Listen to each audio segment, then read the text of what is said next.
안녕하세요. 행복씨앗입니다. 오늘도 우리 시장에 영향을 미쳤던 주요 재료들에 대해서 살펴보고 또 시장 돈 흐름에 대해서도 정리해보는 시간을 가져볼까 합니다.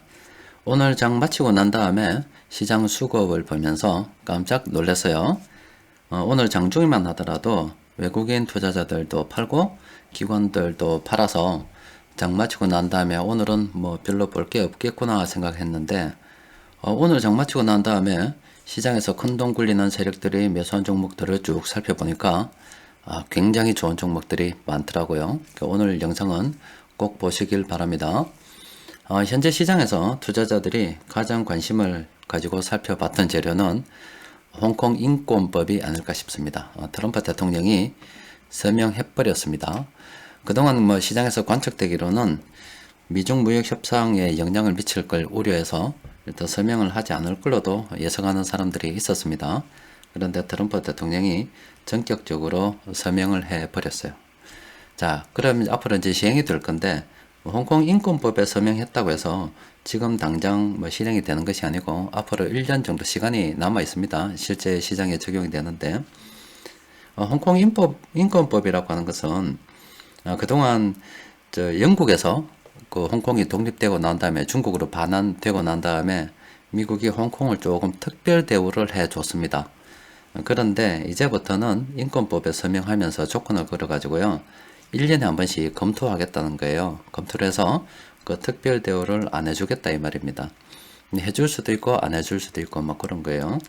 그래서 지금 당장 적용되는 것이 아니라 앞으로 1년 정도 시간이 남았기 때문에 지금 당장 뭐 어떤 영향을 미치는 건 없어요. 근데 중국 같은 경우는 일단은 또 불확실성이 하나, 제약이 하나 걸린 거기 때문에 왜 우리나라 일을 너가 간섭하냐 이러면서 강력하게 반발하고 있죠. 여튼 중국 같은 경우 현재 오전 시장에서도 말씀드렸다시피 지금 달러가 많이 부족한가 봅니다. 한국은행에서도 분석한 자료를 보면은 한국에 나와 있는 중국 기업들이 달러를 모아서 중국으로 보냈다 이런 분석 자료를 낸 것을 봤어요. 중국 같은 경우도 상황이 녹록지 않기 때문에 미중 무역 협상에 지금 당장 반발은 있겠지만 뭐 아직은 큰 영향이 없지 않을까 싶고, 또 그리고 앞으로 뭐 1년이라는 기간 동안 미국하고 중국하고 또 관계가 좋아지게 되면 저 인권법을 또 다시 어떻게 수정하거나 바뀔 수도 있기 때문에 뭐 미중 무역 협상 관련해서는 조금 긍정적으로 바라봐도 될 것 같아요. 자, 오늘 시장 수급을 잠시 살펴보면은 이제 오전만 하더라도 시장에서 큰돈 굴리는 세력들이 팔았잖아요.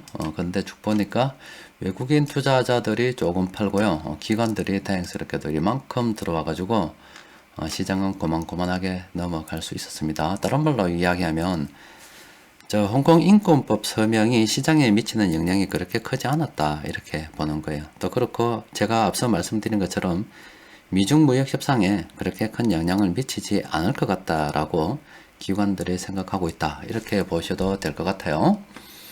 자, 오늘 시장에서 큰돈 굴리는 세력들이 동시에 매수한 종목들은 요 6종목입니다. 자, LG 디스플레이, 녹십자, 롯데쇼핑, 신세계, IS동수, 이마트라는 6종목인데 요 잘 보시면 유통업이 많죠. 롯데쇼핑, 신세계. 자, 유통업 관련해서 이마트도 있죠. 제가 말씀드리기를 오전 시장에서도 말씀드렸죠. 중국이 한국하고 잘 지내보려고 해요. 잘 지내보려고 했는데 그 중에서도 지금 올해 한국에 들어온 관광객들 관련 보도 자료를 보니까 중국의 관광객이 한 26% 정도 늘었다라고 집계된 걸 봤습니다. 자, 중국 관광객들이 한국으로 오게 되면 자연스럽게 우리 한국에서 쇼핑도 하겠죠. 그러면 면세점 사업이 괜찮을 수가 있습니다. 또 그리고 카지노도 괜찮을 수가 있고요. 당연히 여행주도 괜찮을 수도 있어요. 그래서 그 유통업은 특히 면세점 사업하는 거 있죠. 롯데쇼핑, 신세계 이런 것들은 우리가 관심을 가지고 살펴봐야 됩니다. 여긴 나오지 않았지만 호텔 신라도 관심을 가지고 살펴봐야 돼요. 그런데 오늘 제가 여러분들께 꼭 봐라고 하는 게 지금 잘 보시면 아마 이런 차트는 이제 하도 많이 봐서 눈에 익을 거예요. 잘 보시면 이렇게 8월 달부터 이렇게 바닥을 다져서 이런 종목 장기적으로 괜찮다, 관심을 가져야 된다라고 제가 많이 말씀드렸다 아닙니까? 그죠? 지금 다 그런 상황에 놓여 있다니까. 왜 이런 종목을, 이런 상황을 관심을 가져야 되느냐? 보통 이런 상황이 있고 나면 그 이후에 이런 좋은 흐름이 이어진 경우가 많기 때문에 앞으로도 이 다음에 이런 흐름들이 이어지지 않을까, 그렇게 생각해 볼 수 있단 말이에요. 그래요. 그죠? 또 나머지 두 종목들을 보면 IS 동서 같은 경우도 물론 유통업이나 그런 건 아니지만 일단 추세는 상승으로 잡혀 가지고 있고요. 이마트 같은 경우도 그동안 좀 고전을 면치 못했죠. 근데 요즘 변화를 꽤 하고 있습니다. 여튼 요거 괜찮죠. 자, 오늘은 다 괜찮아요. 6종목 전부 다 괜찮기 때문에 다 볼 겁니다. 자, 먼저 LG 디스플레이 한번 봅시다. 자, LG 디스플레이 자세히 보시면 이게 바닥을 다져가는 모습이에요. 8월달, 9월달 우리 시장이 이제 바닥을 짚고 올라와서 이렇게 바닥을 다져가고 있어요. 지금 이렇게 되면 이제 이렇게 나머지 요 전고점 있죠.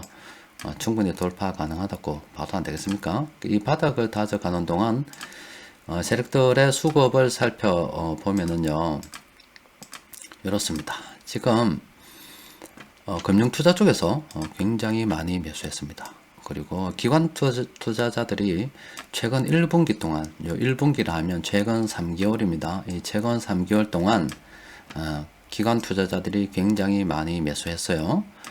그런데 왜 이걸 긍정적으로 볼 수 있느냐? 수급 상황을 자세히 보면 지금 외국인 투자자의 평균 매수 단가는 한 22,868원으로 추정이 됩니다. 그런데 현재 주가는 14,750원이에요. 즉 다른 말로 이야기하면 외국인들이 손해보고 있다 이 말이에요. 그런데 기관들도 그렇게 뭐 수익 나는 상황은 아니고 다 손해보고 있어요. 지금 오늘 드디어 외국인 투자자들이 매수해서 들어왔는데, 그러면 뭐 다 손해보고 있는 입장에서 외국인이 입성하는 것은 기관 투자자들로 봤을 때는 굉장히 기쁜 일이 될 수가 있겠죠. 그러면 못 봐도 22,000원이면 전고점이잖아요. 여기 보면 22,000원이면 굉장히 높은 전고점이네요. 뭐 이 정도 되네. 굉장히 높죠. 못 봐도 이 정도는 세력들의 어떤 손익 분기점이기 때문에 충분히 갈 수 있지 않을까 생각해 볼 수도 있다 이 말이죠. 이 종목 같은 경우는 또 그동안 워낙 오래 많이 하락을 했기 때문에 긍정적으로 검토를 해볼 수가 있겠죠. 요 업황 같은 경우는 여러분들께서 공부를 조금 해 보셔야 돼요. 일단 수급적 상황으로는 좋다 이렇게 볼 수가 있습니다. 자, 녹십자 같은 경우도 상당히 괜찮죠. 지금 현재 추세를 잡아가고 있어요. 이 종목은 마찬가지로 현재 우리 여러분들 종목들 쭉 살펴보면 8월달, 9월달 이때 바닥을 찍은 종목들이 상당히 많이 있다는 것을 발견할 수가 있습니다. 특히 7월달부터 시작해서 7월 1일부터 시작해 가지고요, 일본에서 뭐 한국의 수출 규제한다 이런 발표가 있고 난 다음에 시장이 거침없이 하락을 했다 아닙니까? 그러니까 투자 심리가 굉장히 좋지 않은 시절이 7월, 8월입니다. 근데 7월은 그렇게 하락을 했고 8월에 이제 바닥을 다졌죠. 다지고 서서히 이렇게 올라가는 종목들이 상당히 많은데, 이거는 이제 시가총액이 다른 종목들보다 작기 때문에 그렇게 큰 조정을 받지 않고 이렇게 갈 수가 있는 겁니다. 세력들이 이렇게 매수하고 있어요. 일단 어떤 세력들이 매수하고 있는지 살펴보면은, 자, 이 종목은 지금 연기금 쪽에서 많이 매수하고 있습니다. 그리고 금융투자 쪽에서도 매수하고 있고요. 최근에는 외국인도 들어오고 있고 또 투신에서도 들어오고 있습니다. 괜찮죠? 주가 선도 세력들이 다 들어와 있는 종목입니다. 근데 이 종목은 시가총액이 작기 때문에 조정의 폭이 그렇게 크지 않습니다. 접근하기가 녹록치 않은 그런 종목이에요. 이미 지금 많이 올랐잖아요. 그죠? 계속 뭐 이 종목이 괜찮을 거라 생각하고 뭐 상관없이 들고 가도 되긴 돼요. 이게 보유하고 계신 분들께서는 계속 긍정적으로 검토를 해봐야 되겠죠. 또 그리고 매수 타이밍을 노린다 그러면 지금 시점에서 어중간해요. 들어가기는 사실 어중간하긴 한데 그래도 뭐 관심을 가지고 있다 보면 진입 기회는 있지 않을까 싶어요. 일단은 지금 당장 들어가기 뭐 하지만 굉장히 장기적으로 괜찮은 상황이다. 지금 이렇게 괜찮은 상황이라고 보는 것은, 자, 요 모양을 잘 보세요. 자, 요 모양 보이죠? 요 모양. 비슷하죠? 비슷한 상황 아닙니까? 이게 기술적 분석 이역용할 때도 제가 자주 말씀드렸죠? 이 이후에 이 이후에 좋은 흐름을 보였잖아요. 이런 식으로. 그죠? 그러면 이 다음에도 좋은 흐름을 보이지 않을까 생각하고 접근을 하는 거죠. 또 게다가 세력들이 이렇게 매수하고 있다니까. 요 부분에 어김없이 보면 어김없이 세력들이 매수하고 있었단 말이에요. 그러면 이 세력들이 매수하고 있었는데 그 이후 관성으로 세력들이 계속 매수하다 보니까 요거 그 관성이 계속 이어지지 않을까 그렇게 생각해 볼 수도 있는 겁니다. 녹십자도 여러모로 긍정적으로 검토를 해볼 필요가 있어요. 자, 롯데쇼핑 같은 경우도 긍정적으로 검토해 볼 필요가 있죠. 그동안 좀 좋지 않았는데 앞으로 어떻게 될지는 몰라요. 아직은 지금은 특별한 말이 없는데 뭐 관세법에 의하면 뭐 이렇게 이야기하면서 롯데쇼핑 면세점 특허를 뭐 취소한다 뭐 이런 신세계 저기 서울에 잠실에 있는 거 있죠. 롯데월드 거기에 있는 면세점은 취소하니 많이 그런 소리도 있었는데 지금 좀 잠잠해졌어요. 하여튼 그런 리스크가 있긴 합니다. 한데 일단은 뭐 여튼 장기적으로 보면 괜찮은 거예요. 이 종목도 보면은 8월 달에 이렇게 바닥을 찍었다고 보면 되겠죠. 바닥을 찍었고 또 그동안 참 롯데그룹은 불쌍한 그룹이죠. 그 그룹 내에서도 조금 경영권 다툼 때문에 시끄럽고 아직도 진행 중인 것 같긴 해요. 또 그리고 또 사드 보복 때문에 중국에서 사업을 철수하고 또 그리고 일본에서 일본 기업이다 이래 돼 가지고 또 우리 나라들 국내에서 또 굉장히 좀 시끄러웠죠. 굉장히 시련의 롯데인 것 같아요. 여튼 그건 정치적인 상황이고 뭐 기업 외적인 다른 상황이지만 주가로 봐서는 긍정적으로 얼마든지 검토해 볼 만하다 싶습니다.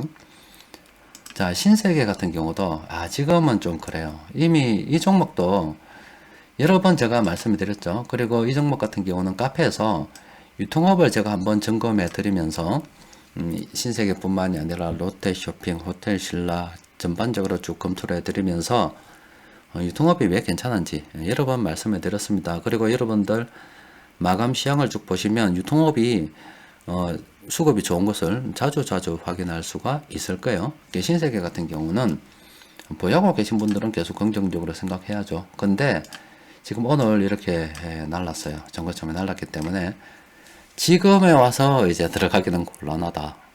지금은 곤란하다 이 말이죠. 그러니까 좀 기다려 봐야 돼요. 이 종목을 들고 계신 분들께서는 계속 긍정적으로 생각해 볼 필요가 있고요. 지금 단기적인 관점으로도 뭐 어떻게든 지금은 좀 접근하기는 그렇지만 하여튼 들고 계시다면 장기적으로 얼마든지 검토해 볼 만한 그런 상황입니다. 그리고 IS 동스 같은 경우도 그동안 굉장히 예전에 참 잘 나가던 시절이 있었는데 그죠? 지난 한 2015년부터 해가지고 쭉 내리막길을 걷다가 지금 다시 추세를 만들어 가고 있는 중이에요. 제 세력들도 엄청나게 많이 매수했죠. 세력들의 평균 매수 단가를 보게 되면 그렇게 뭐 좋지 않습니다. 세력들이 물량을 많이 매수했는데 잠깐만요. 이건 좀 더 자세히 한번 봅시다.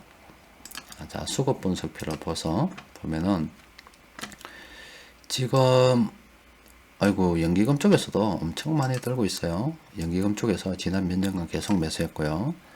지금 외국인 투자자들도 지난 몇 년간 계속 매수했고 많이 매수해가 들고 있습니다. 그래서 보통 32,000원에서 4만원 부근에서 많이 매수했는데 지금 33,000원 정도 되니까 이제 손익분기점 조금 넘어선 그런 상태입니다. 그러니까 세력들이 이 종목 수익 내기 위해서는 열심히 달려야 되겠죠. 세력들이 앞으로 열심히 매수해 줄 것을 기대하고 이 종목도 긍정적으로 봐도 되지 않겠나 싶습니다. 자, 이마트 같은 경우도 요거는 기술적 분석 역이용을 한번 생각해 볼 만한 그런 상황이죠. 이것도 바닥을 8월달부터 시작해서 다졌고요. 이렇게 기술적 분석이 무너지던 시점이 있었어요. 사실은 오늘 좋은 매수 타이밍이었지 않겠나 싶습니다. 내일 좀 그렇게 늦은 것 같진 않은데 사람들이 이마트로 좀 겁낼 수도 있어요. 지금 워낙 온라인에서 매출이 많이 일어나고 있기 때문에 이마트와 같이 오프라인 매장이 조금 힘들지 않을까 하는 우려가 있긴 합니다. 그래서 이마트 같은 경우도 변화를 꾀하고 있는데 여튼 이마트 같은 경우도 장기적인 관점에서는요 긍정적으로 볼만한 그런 상황이다 볼 수가 있겠어요. 자, 오늘 6종목을 봤거든요. 자, 6종목 전부 다 괜찮습니다. 그래서 정리를 한번 해보면은, 자, 장기 투자를 하면서 관심을 가져볼 만한 종목이 전부 다입니다. 오늘 나온 종목 전부 다예요. 6종목 전부 다고, 오늘은 단기 투자 관심 종목은 없다. 뭐 굳이 이야기하자면 이마트 정도는 단기적으로 한번 볼만 하지 않겠나 싶고, 신세계 같은 경우는 오늘 매수하신, 이미 오늘 딱 들어갔다 하시는 분들은 단기적으로 볼만한데, 내일 상황에서 이미 오른 상황에서 단기적으로 보기엔 조금 문제가 있겠다. 그래서 오늘은 단기 투자 관심 종목은 없습니다. 자, 이상입니다.